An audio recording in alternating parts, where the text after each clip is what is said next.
జ్యోతిషాస్త్రరీత్యా ద్వాదశ రాశుల్లో రెండవ రాశి అయినటువంటి వృషభ రాశి మిత్రులారా, మీరు కృతికా నక్షత్రం 2, 3, 4 పాదములు, రోహిణీ నక్షత్రం 1, 2, 3, 4 పాదములు, మృగశిర నక్షత్రం 1, 2 పాదాలకు జన్మించిన మీరు వృషభ రాశి వారిగా పరిగణించబడుతున్నారు. ఈ నెల మీకు వృషభ రాశి వారికి శుభాశుభ ఫలితాలు ఎలా ఉన్నాయంటే, ఇదొక మంచి నెలగా మీకు సూచించబడుతుంది.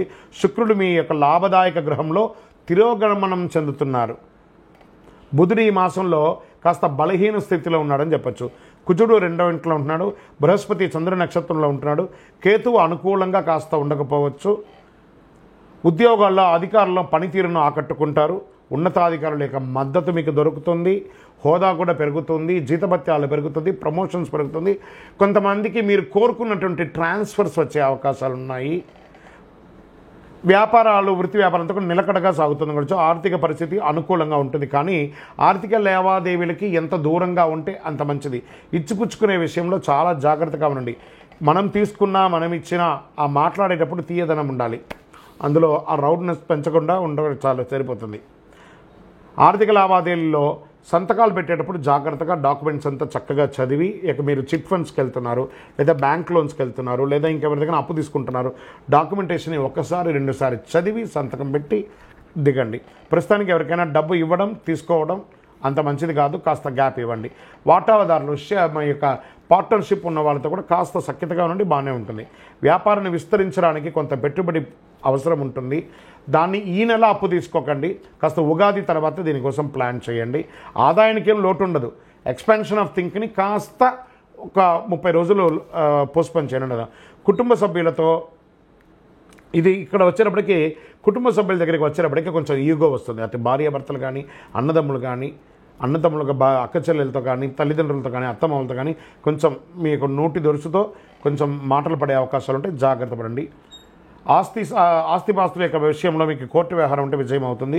నిరుద్యోగులకి మంచి అవకాశం వచ్చే అవకాశాలు ఉన్నాయి. వివాహం కాని వారికి ఇది ఒక మంచి సమయం. Get ready. మంచి మీ ఇంట్లో మంగళవాద్యాలు మోగించే ఒక అద్భుత సమయం ఆసన్నమైందని కూడా చెప్పచ్చు. పెళ్లి ప్రయత్నాల్లో చిన్న చికాకులు కూడా తొలగిపోతుంది. నిరుద్యోగులకి మీ యొక్క సొంత ఊరిలోనే ఉద్యోగం దొరికే అవకాశం ఉంటుంది. సంతానం లేని వారికి సంతాన భాగ్యం కూడా ఉంటుందని చెప్పచ్చు. విద్యార్థులకి శ్రమ ఎక్కువైనా విజయం సాధిస్తారు. మీడియా రంగం, కమ్యూనికేషన్ వీటన్నిటికీ కూడా చాలా బాగుంటుంది. విద్యార్థులకు కూడా చాలా బాగుంటుంది.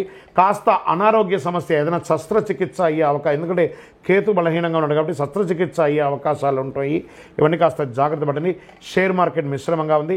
వ్యవసాయదారులకి అద్భుతంగా ఉందని కూడా చెప్పచ్చు. ఐటీ రంగం వారికి అద్భుతమైనటువంటి సమయం అని కూడా చెప్పచ్చు. ఈ నెల మీకు మంచి రోజులు, పాజిటివ్ డేస్ అని చెప్తే 2, 5, 8, 12, 14 తారీఖులో చాలా బాగుంటుంది. చంద్రాష్టమం 22/3/2025 1:46 ఉదయం నుండి 24/3/2025 10:25 ఉదయం వరకు చంద్రాష్టమం ఉంటుంది. కాబట్టి ఈ 2.5 రోజులు జాగ్రత్తగా నడుచుకోండి. సంతకాలు పెట్టేటప్పుడు, ఎవరితోనో మాట్లాడేటప్పుడు ఒంట్లో భయం పెట్టుకొని చెయ్యండి. చాలా జాగ్రత్త. మాట్లాడేటప్పుడు ఎదుటి వారిని చాలా జాగ్రత్త. వాహనం నడిపేటప్పుడు కూడా జాగ్రత్త. సరే, లక్కీ నంబర్ ఈ నెల మీకు ఏమైనా ఉందంటే 7 మరియు 9 మీకు కలిసి వస్తుంది. పరిహారం, మీరు ఏమైనా పరిహారం చేయాలంటే దక్షిణామూర్తికి నెయ్యి దీపం వెలిగించాలి. ప్రతి శివాలయంలోనూ దక్షిణామూర్తి ఉంటుందండి. గురువారం నాడు వెళ్ళండి. కాస్త బుధవారం నాడే ఆ శనగలు ఉంటుంది కదా, ఆ శనగలు తీసుకొచ్చి నీళ్ళలో కొన్ని నానబెట్టేసి దాన్ని 108 పూసలుగా నానిన శనగల్ని 108గా గుచ్చండి. మధ్యలో బిల్వమో పుష్పమో ఏదైనా యాడ్ చేసుకోండి. దాన్ని తీసుకుపోయి శివాలయంలో ఉన్నటువంటి దక్షిణామూర్తికి వేసి నమస్కారం చేయండి. అంతే. ఆ యొక్క గురుబలం మనకు కావాలి కాబట్టి చాలా అవసరం. శనివారం నాడు ఆంజనేయ స్వామి వారికి తులసి మాల వేయండి. అతి శక్తివంతమైనటువంటి కరుంగాలి మాలను ధరించడానికి మాత్రం ఏమాత్రం వెనకాడకండి. ఇది చాలా విశేషం. అందులోనూ ఈ యొక్క కరుంగాలి మాల వేసుకోవడం వల్ల ఆరోగ్యంగా బాగుంటాం. గ్రహదోషం తీరుతుంది.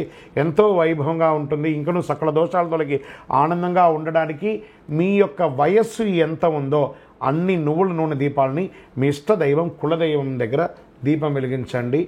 విజయోస్తు.